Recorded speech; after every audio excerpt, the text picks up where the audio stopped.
하나님의 말씀 봉독합니다. 하나님의 말씀은 요한복음 12장 24절에서 26절 말씀 되겠습니다.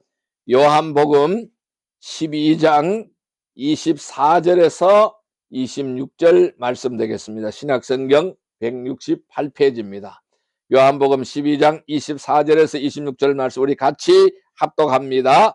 내가 진실로 진실로 너희에게 이르노니 한 알의 밀이 땅에 떨어져 죽지 아니하면 한 알 그대로 있고 죽으면 많은 열매를 맺느니라.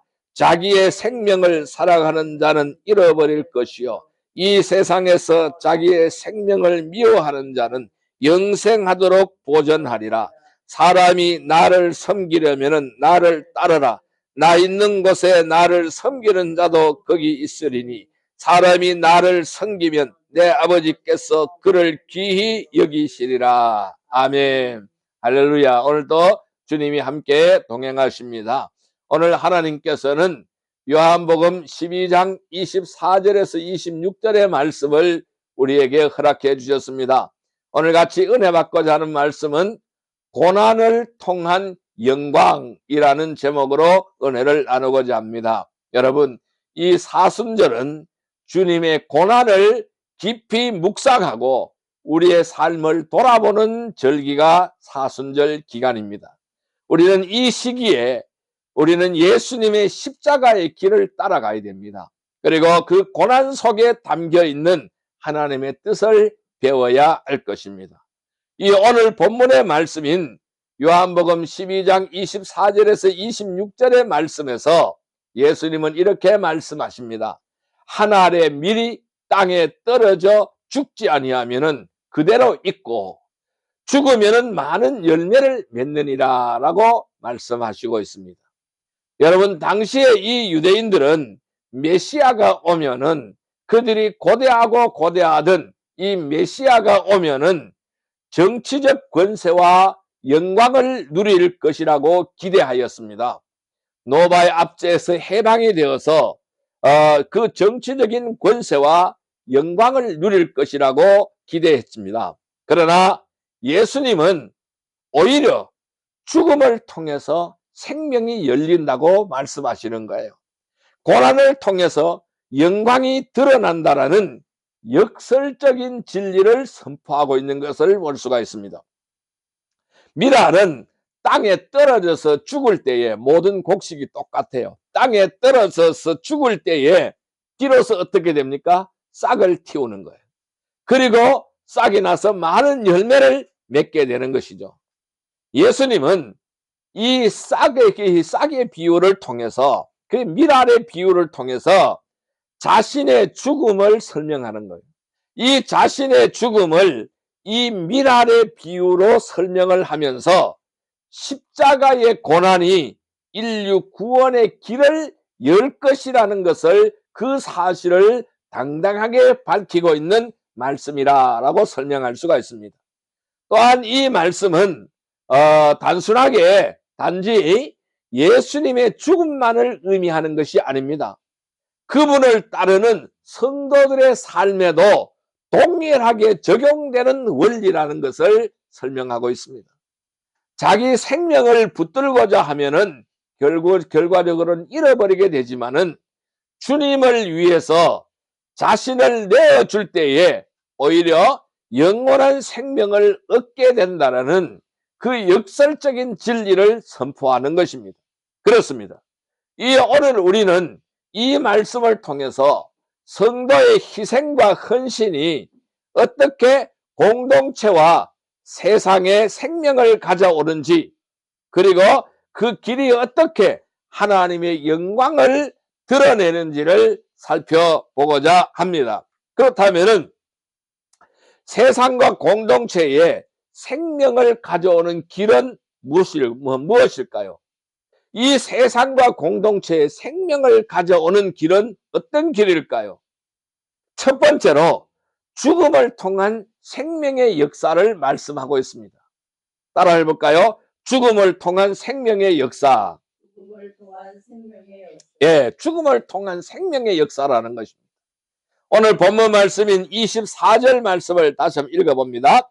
내가 진실로 진실로 너희에게 이르노니 한 알에 밀이 땅에 떨어져 죽지 아니하면은 한 알 그대로 있고 죽으면은 많은 열매를 맺느니라. 자, 여기서 우리는 먼저 밀알의 원리를 생각해 봐요. 이 밀알의 원리를 생각해 보면은 이 죽음이 생명을 낳는다라는 것이 밀알의 원리입니다. 죽어야 생명을 낳는다라는 것이죠. 예수님은 자연 법칙을 통해서 영적인 진리를 설명하시는 것입니다. 씨앗은 땅에 떨어져서 껍질이 썩어야만 새로운 생명이 싹을 튼다라는 것이죠. 겉으로는 죽음 같습니다. 땅에 떨어져 죽기 때문에 겉으로는 죽음 같습니다. 실제로는 생명의 과정이라는 거예요. 이것이 바로 밀알의 원리예요. 밀알의 원리는 죽음이 생명을 낳는다. 이것이 바로 밀알의 원리라는 겁니다. 여러분, 이 말씀은 단순한 농사법에 대한 비유가 아닙니다. 하나님의 구원의 역사를 드러내는 원리라는 거예요. 하나님의 구원 역사의 원리라는 것입니다. 농부가 씨앗을 뿌릴 때에 씨앗은 땅 속에서 사라지는 것처럼 보입니다. 그러나 시간이 지나게 되면 어떻게 될까요? 싹이 나고 풍성한 열매를 맺게 되는 것이죠. 겉으로는 없어지는 것 같습니다.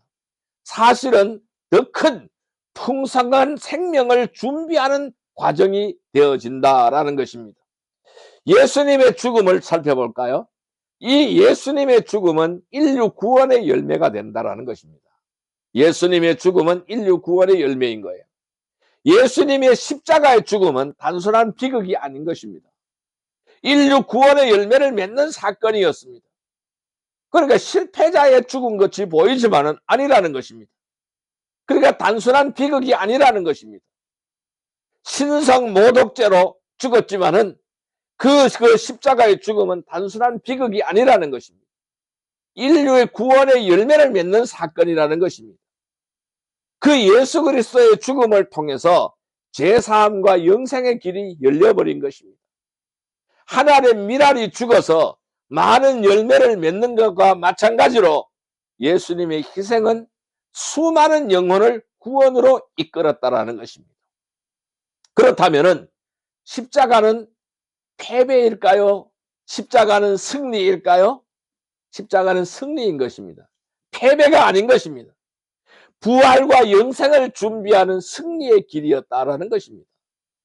이 초대교회 성도들은 이러한 예수님의 죽음을 통해서 무엇을 경험했습니까? 구원의 은혜를 경험했어요. 그들은 박해 속에서도 복음을 전했습니다.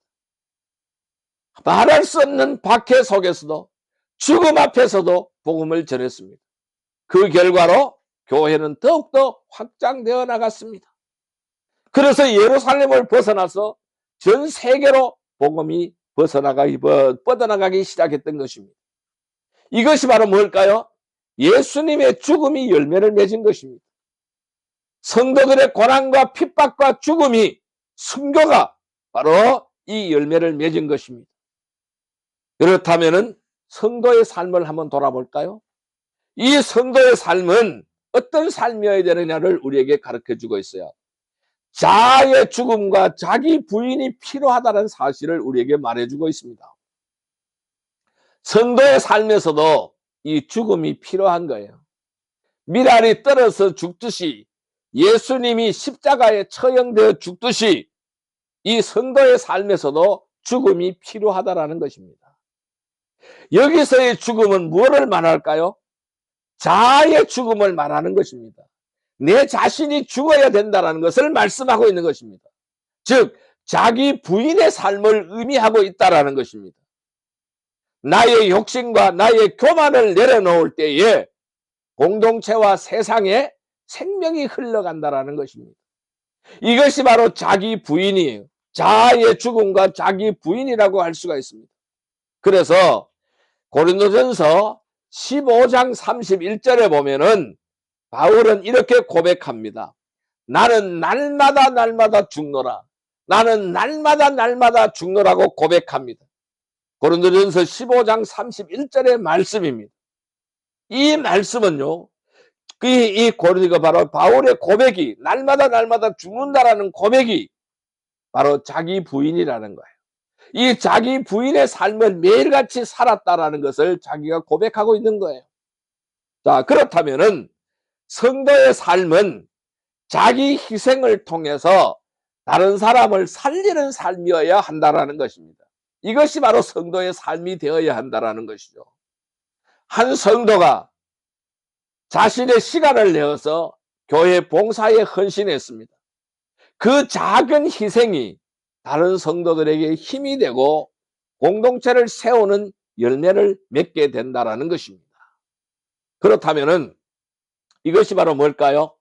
공동체와 세상에 흘러가는 생명이 되어진다라는 거예요. 성도의 희생은 개인의 만족을 넘어서 공동체를 살리는 것입니다. 교회 안에서의 누군가의 헌신은 다른 성도들에게 힘이 되는 것이고 세상 속에서는 그리스도의 사랑을 드러내는 것입니다. 작은 희생이 모여서 큰 생명의 역사를 이루어가는 것입니다. 예수님은 오늘 이렇게 말씀합니다. 사람이 나를 섬기려면 나를 따르라. 사람이 나를 섬기려면 나를 따르라라고 말씀하고 있습니다. 그 길이 바로 공동체와 세상의 생명을 흘려보내는 길이라는 사실을 26절에 오늘 우리에게 가르쳐주고 있습니다. 이 초대교회 성도들은 박해 속에서도 자신의 삶을 내어주면서 복음을 전해했습니다. 그들의 희생으로 교회는 더욱더 강해졌고 강성해졌고 세상은 복음의 빛을 보게 되었습니다. 자, 요약한다면은 뭘까요? 미랄은 죽어야 열매를 맺습니다. 예수님의 죽음은 인류 구원의 열매를 맺었습니다. 성도의 삶도 자아의 죽음을 통해서 공동체와 세상에 생명을 흘려보내는 것입니다. 이러한 작은 희생이 모여서 큰 생명의 역사를 이루게 된다는 것이 바로 이 첫 번째 대지의 요약입니다. 그렇다면은 오늘 우리는 사순절 기간을 지나면서 내 안에 있는 자아를 내려놓고 주님을 따르는 삶을 결단해야 할 것입니다. 작은 희생과 헌신이 모여서 공동체를 살리고 세상의 생명을 전해야 할 것입니다. 오늘 우리의 삶 속에서 나는 작은 미랄입니다 라는 고백으로 살아가야 할 것입니다. 내 삶의 자리에서 작은 희생을 실천할 때에 하나님은 그 희생을 통해서 풍성한 열매를 맺게 하실 것입니다. 성도 여러분, 죽음을 통한 생명의 역사를 누리시기를 바랍니다. 자아를 내려놓는 삶을 실천하시기를 바랍니다. 작은 희생과 헌신을 선택하시기를 주님의 이름으로 축복합니다. 두 번째 오늘 우리에게 주시는 메시지는 바로 뭐냐? 고난을 통한 영광의 드러남입니다. 따라 해볼까요? 고난을 통한 영광의 드러남. 예, 두 번째 말씀은 고난을 통한 영광의 드러남입니다. 25절 말씀 같이 한번 읽어보겠습니다. 자기의 생명을 사랑하는 자는 잃어버릴 것이요 이 세상에서 자기의 생명을 미워하는 자는 영생하도록 보전하리라. 아멘. 자, 여기서 우리는 이 말씀에서 무엇을 생각을 할 수가 있느냐 하면은 세상의 관점과 하나님의 관점을 생각해 보아야 됩니다. 세상의 관점과 하나님의 관점을 생각해 보아야 됩니다. 세상의 관점은 어떻습니까? 세상은 자기 생명을 붙들고자 애씁니다. 또한 고난을 피하려고 합니다. 그러나 하나님은 오히려 자기 생명을 내려놓고 주님을 따르는 길을 영생의 길로 보고 있다는 겁니다. 세상의 관점과 하나님의 관점이 완전히 다르다는 겁니다. 세상은 자기 생명을 붙드는 것이 세상의 관점이고 고난을 피하려고 하는 것이 세상의 관점이라는 거예요. 하나님의 관점은 오히려 반대라는 것입니다. 오히려 자기 생명을 내려놓는 것, 주님을 따르는 길을 영생의 길로 보고 있다는 것입니다. 또한 세상은 고난을 실패로 봅니다. 고난을 실패로 보지만은 하나님은 고난을 영광의 통로로 사용한다는 겁니다. 고난은 축복의 통로, 영광의 통로라는 것입니다. 그래서 예수님은 이렇게 설명을 하죠. 자기 생명을 사랑하는 자는 잃어버릴 것이라고 말씀하시고 있습니다. 자기 생명을 사랑하는 자는 잃어버릴 것이라고 말씀하고 있습니다. 즉, 자기 중심적인 삶은 결국 멸망으로 끝이 난다라는 것을 말씀하고 있는 거예요. 여러분, 올림픽 선수들이 금메달을 얻기 위해서 수년간 뭘 합니까? 고된 훈련과 희생을 감수하며 자기 자신을 기량을 닦기 위해서 열심히 노력하고 있는 것입니다. 여러분, 이러한 세상의 영광도요, 고난을 통해서 얻어지는 것입니다. 이 금메달을 따기 위해서 선수들이 얼마나 피나는 아픔을 가졌을까요? 엄청난 고난을 통과했습니다. 이 세상의 영광도 이와 같다라는 겁니다. 고난을 통해서 얻어지는데 하물며 영원한 영광, 하나님 나라의 영원한 영광은 더 큰 헌신과 희생을 통해서 주어진다는 사실을 우리는 알아야 될 것입니다. 그렇습니다. 자, 그러면은 예수님의 십자가는 바로 뭘까요? 예수님의 죽음이 십자가잖아요. 그 바로 뭘까요? 예수님의 십자가는 바로 뭘까요? 고난 속의 영광이라는 것입니다. 예수님의 십자가는 가장 큰 고난이었어요. 이거보다 더 큰 고난이 없는 거예요. 엄청난 고난이었습니다. 그러나 그 고난은 무엇을 준비했습니까? 예수님의 십자가 사건이 있었기 때문에 부활의 영광을 맞이했던 것입니다. 예수님의 그 고난은 부활의 영광을 준비하는 길이 되었다라는 말씀이죠. 십자가 없이는 부활이 없는 것입니다. 십자가가 있기 때문에 부활이 있는 것입니다. 고난 없이는 영광도 없다라는 것입니다. 예수님은 자기 자신의 생명을 내어주심으로 해서 아버지께 영광을 돌리셨습니다. 그런데 그 아버지께 영광을 돌린 그 사건이 어떻게 되었을까요? 그 십자가의 고난은 인류 구원의 영광으로 이어졌습니다. 엄청난 영광이죠. 자기 한 몸을 던져서 인류 구원의 영광으로 이어졌다는 사실입니다. 그래서 이사야서 53장 5절에는 이렇게 말씀하고 있지 않아요? 그가 찔려면 우리의 허물을 인나며 그가 상함은 우리의 죄악을 인남이라. 그가 채찍에 맞음으로 우리가 나음을 입었도다 라고 설명하고 있지 않습니까? 그렇습니다. 이 십자가의 고난은 인류 구원의 영광으로, 엄청난 영광으로 이어졌다는 것입니다. 그러면 성도의 삶을 한번 돌아볼까요? 이 성도의 삶은 어떤 삶을 살아가야 될까요? 결과적으로 자기 부인의 길을 걸어가야 된다는 것입니다. 성도는 자기의 생명을 붙들지 않아야 된다는 것입니다. 주님을 위하여 내려놓는 삶을 살아야 한다는 것이죠. 이 자기 부인의 길은 때로는 고난과 손해를 동반합니다. 그러나 그 길은 결국 영원한 생명과 영광으로 이어지게 되는 것입니다. 성도의 고난은 헛되지 않습니다. 성도의 고난은 헛되지 않고 하나님께서 반드시 그것을 영광으로 바꾸어 주시는 것입니다. 그래서 로마서 8장 17절에는 이렇게 말씀하고 있습니다. 우리가 그와 함께 영광을 받기 위해서 고난도 함께 받아야 할 것이라 라고 말씀하고 있습니다. 우리가 그와 함께 영광을 받기 위하여 고난도 함께 받아야 할 것이니라. 당연하다라는 것이죠. 여러분, 한 성도가 직장에서 신앙을 지키기 위하여 불이익을 감수하였습니다. 그러나 그 고난을 통해서 동료들이 그의 믿음을 보고 하나님께 관심을 갖게 되었습니다. 이 작은 고난이 큰 영광으로 이어지게 된 것입니다. 그럼 우리는 사회생활에서 모든 삶 속에서 우리의 신앙을 지켜나가야 되는 겁니다. 그 고난을 통해서 그것이 바로 믿음으로 연결되어지고 그것이 바로 하나님께 관심을 갖게 되고 그 다음에 그 고난이 영광으로 이어지게 된다는 것입니다. 우리는 믿음의 길에서 떠나지 않아야 하는 겁니다. 진리를 온전히 파수하고 지켜나가야 하는 것입니다. 하나님의 말씀대로 진리대로 살아가야 하는 것입니다. 그렇습니다. 그러면은 고난을 통해서는 공동체는 어떻게 될까요? 역시 공동체도 성장할 수밖에 없습니다. 성도의 고난은 개인만의 문제가 아닌 것입니다. 이 교회 공동체 전체에 영향을 주게 된다는 것입니다. 누군가의 희생과 헌신은 공동체를 세워나가는 거예요. 세상 속에서 하나님의 영광을 드러내게 되는 것입니다. 고난을 감내하는 성도들의 삶은요, 다른 성도들에게 믿음의 본이 되는 것입니다. 그리고 세상의 복음의 증거가 되는 것입니다.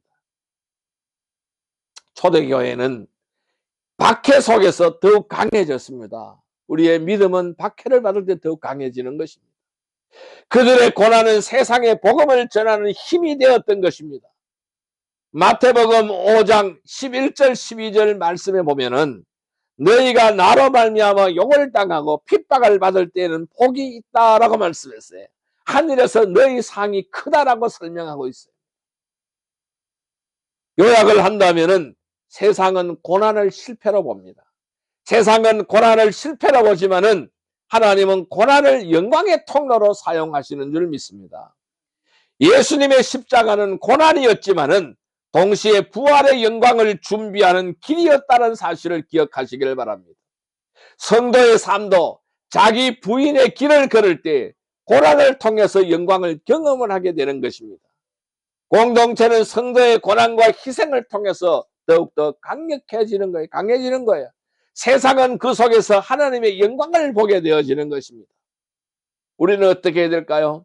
우리는 고난을 믿음으로 받아들이는 삶을 선택해야 됩니다. 여러분, 고난은 믿음입니다. 고난을 믿음으로 받아들이는 삶을 선택해야 됩니다. 로마서 8장 18절에는 이렇게 말씀하셨어요.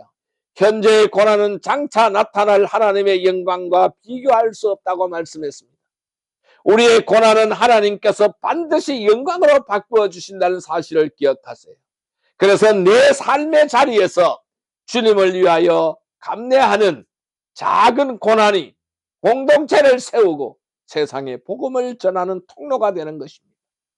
우리는 이 사순절을 지나면서 우리의 걸음 속에서 고난을 영광으로 바꾸시는 주님을 신뢰하며 살아가기를 주님의 이름으로 축복합니다. 성도 여러분, 고난을 통하여 영광이 드러나는 것입니다. 고난을 믿음으로 받아들이는 결단을 하시기를 바랍니다. 작은 희생을 통해서 공동체와 세상을 살리시기를 주님의 이름으로 축복합니다.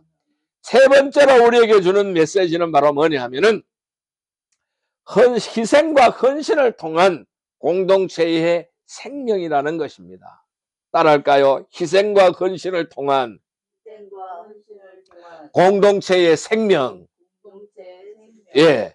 오늘 본문 말씀인 요한복음 12장 26절의 말씀을 우리 같이 읽어보겠습니다. 같이 읽습니다. 사람이 나를 섬기려면 나를 따르라. 나 있는 곳에 나를 섬기는 자도 거기 있으리니 사람이 나를 섬기면 내 아버지께서 그를 귀히 여기시리라. 아멘.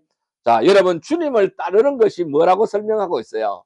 주님을 따르는 것이 참된 섬김이라고 말씀하고 있는 거예요.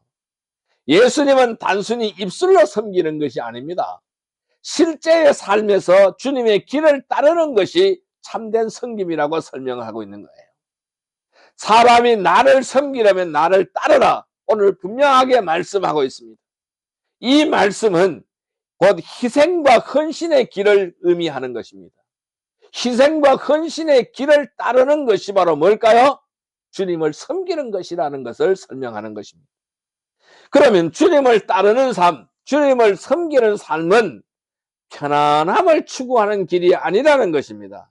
자기 자신의 부인과 헌신을 통해서 공동체의 생명을 흘려보내는 길이 바로 뭐냐? 주님을 따르는 삶이라는 것을 말씀하고 있는 거예요.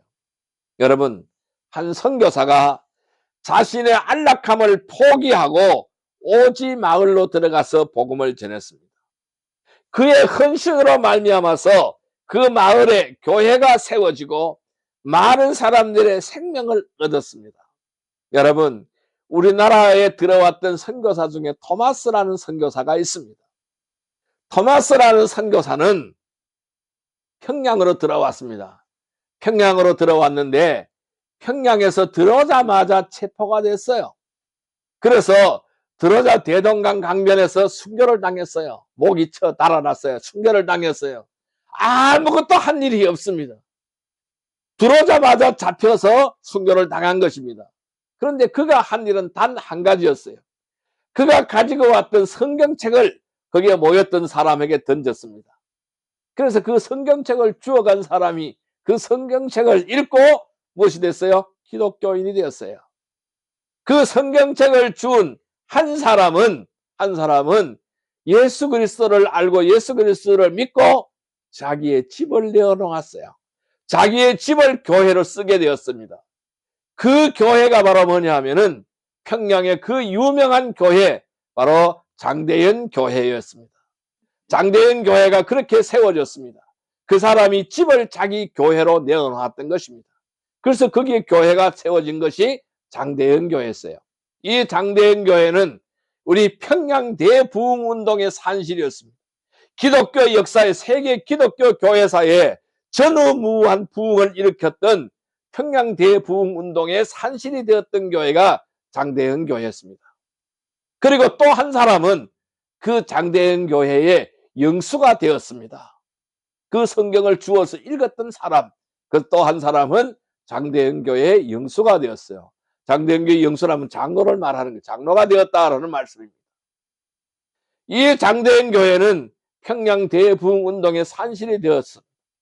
그러나 지금은 공산 치하에서 그 평양 그 대부흥운동의 산실이었던 장대현 교회가 무너지고 그 자리에 김일성 우상화 동상을 세웠습니다. 그 우상도 반드시 무너질 줄로 믿습니다. 장대현 교회가 다시 회복되어질 줄로 믿습니다. 그렇습니다. 그래서 그 한 사람의 헌신으로 많은 곳에 교회가 세워지고 많은 사람들의 생명을 얻게 되는 줄 믿습니다. 그렇습니다. 이러한 헌신을 통해서 세워지는 공동체가 되는 것입니다. 교회는 누군가의 희생과 헌신 위에 세워져 있는 것입니다. 이름 없는 봉사와 헌신이 모여서 공동체를 살렸습니다. 세상에 생명을 흘려보내는 것입니다. 히브리서 10장 24절 25절 말씀에는 서로 돌아보아 사랑과 선행을 격려하며 모이기를 패하지 말라라고 말씀하고 있습니다. 그렇습니다. 서로 돌아보라는 거예요. 사랑과 선행을 격려하라는 겁니다. 모이기를 패하지 말라라고 말씀하고 있습니다. 그렇습니다. 이러한 성도의 헌신은 공동체를 건강하게 세워나가고 다른 성도들에게 믿음의 본이 되는 것입니다. 교회 안에서 청소, 식사준비, 기도 등 보이지 않는 봉사를 감당하는 성도들의 헌신이 공동체를 세워나가는 것입니다. 다른 성도들에게는 말할 수 없는 힘이 되는 것입니다. 그것이 바로 무엇일까요? 세상 속에서 드러나는 예수 그리스도의 사랑이라는 것입니다.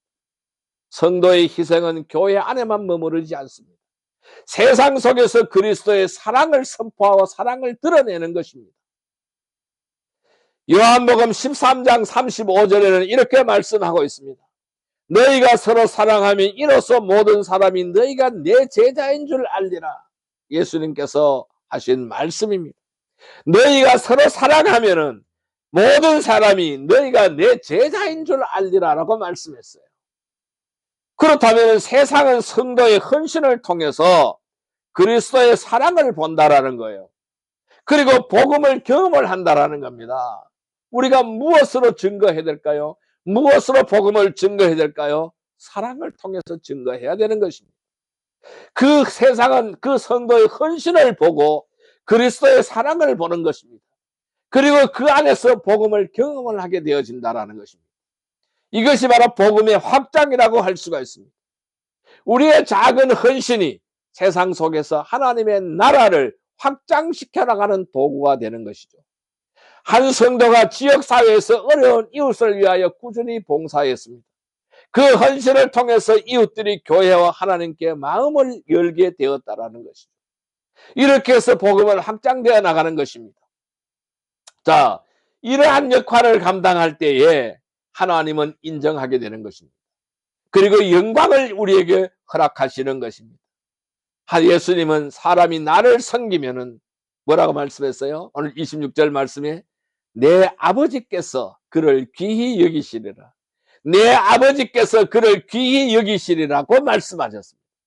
세상은 알아주지 않아도, 하나님은 성도의 희생과 헌신을 귀하게 여기신다라는 말씀입니다. 고린도전서 15장 58절에는 너희 수고가 주 안에서 헛되지 않은 줄 알미라 라고 말씀하고 있습니다. 그렇습니다. 여러분, 성도의 헌신은요, 결국 하나님의 영광을 드러내는 것입니다. 하나님께서 그 삶을 기억하시는 것입니다. 하나님께서 기억하여 주시는 것입니다. 그리고 영원한 상급으로 갚아주신다는 말씀입니다. 초대교회 성도들의 순교는 세상에서 실패로 보였습니다. 하나님은 그들의 헌신을 귀히 여기셨고 교회를 더욱더 강하게 세워나가는 동기로 작용했다라는 것입니다. 요약한다면은 주님을 따르는 삶이라는 것은 희생과 헌신의 길이라는 겁니다. 편한 길이 아니라는 것이죠. 성도의 헌신은 공동체를 세우고 세상 속에서 예수 그리스도의 사랑을 드러내는 것입니다. 하나님은 성도의 희생을 귀하게 여기시고 그 헌신을 통해서 공동체와 세상의 생명을 흘려보낸다라는 사실입니다. 성도 여러분, 희생과 헌신을 통한 것은 공동체의 생명이라는 사실을 기억하시기를 바랍니다. 그래서 주님을 따르는 삶을 결단하시기를 바랍니다. 작은 헌신을 통해서 공동체와 세상을 살려나가시기를 주님의 이름으로 축복합니다. 이제 말씀을 정리하여 보겠습니다. 자, 그렇다면 우리는 어떻게 하여야 할까요? 오늘 본문 말씀인 요한복음 12장 24절에서 26절의 말씀은 이 미랄의 비유를 통해서 죽음을 통한 생명, 고난을 통한 영광, 희생과 헌신을 통한 공동체의 생명이라는 세 가지 큰 진리를 우리에게 보여주었습니다. 예수님은 하늘의 미랄처럼 땅에 떨어져 죽으심으로 인류 구원의 열매를 맺으셨습니다. 그분의 십자가는 가장 큰 고난이었지만은 동시에 부활의 영광을 준비하는 길이었습니다. 또한 주님을 따르는 성도의 삶은 자기 부인과 희생을 통해서 공동체와 세상에 생명을 흘려보내는 길이라는 사실을 가르쳐 주셨습니다. 오늘 우리는 이 사실을 분명히 알았습니다. 결국 성도의 삶이라는 것은 자기 중심적인 삶을 내려놓고 주님을 따르는 희생과 헌신의 길을 걸을 때에 참된 생명과 그 영광을 경험을 하게 되는 것입니다. 세상은 고난을 실패로 보지만은 하나님은 그 고난을 영광의 통로로 사용하시게 되는 것입니다. 우리의 작은 헌신을 통하여 공동체를 세우고 세상에 복음을 전하게 하시는 것입니다. 여러분, 우리가 이 사순절을 지나는 그 우리의 걸음 속에서 우리는 다시금 주님의 고난을 묵상하기를 바랍니다. 나는 작은 미랄입니다 라는 고백으로 살아가기를 바랍니다. 내 삶의 자리에서 작은 희생을 실천할 때에 하나님은 그 희생을 통해서 풍성한 열매를 맺게 하시고 그 열매 속에서 하나님의 영광을 드러나게 될 것입니다. 성도 여러분, 고난을 통한 영광입니다. 자아를 내려놓고 주님을 따르는 삶을 결단하시기를 바랍니다. 작은 희생과 헌신으로 공동체와 세상을 살리는 주님의 영광을 드러내는 삶을 살아가는 귀한 은혜의 백성이 되기를 주님의 이름으로 축복합니다. 기도드리겠습니다. 하나님 아버지, 감사합니다. 사랑의 하나님 아버지, 오늘 말씀을 통해서 하늘의 미랄이 되신 예수님의 희생을 묵상하게 하시니 감사합니다. 주님의 죽음을 통해서 생명이 열리고 고난을 통해서 영광이 드러나며 희생과 헌신을 통해서 공동체가 살아남을 깨닫게 하셨습니다. 우리도 주님을 따르는 작은 미랄이 되기를 원합니다. 자아를 내려놓고 고난을 믿음으로 감당하며 작은 희생과 헌신으로 공동체와 세상에 생명을 흘려보내는 삶을 살게 하여 주옵소서. 세상은 알아주지 않아도 하나님께서 귀하게 여기시는 삶을 선택하게 하시고 우리의 수고가 주 안에서 헛되지 않음을 믿게 하여 주옵소서. 사순절을 지나는 우리의 걸음 속에서 십자가의 길을 따르며 부활의 영광을 소망하게 하시고 우리의 삶이 주님의 영광을 드러내는 도구가 되게 하여 주옵소서. 예수 그리스도의 이름으로 기도드리옵나이다. 아멘.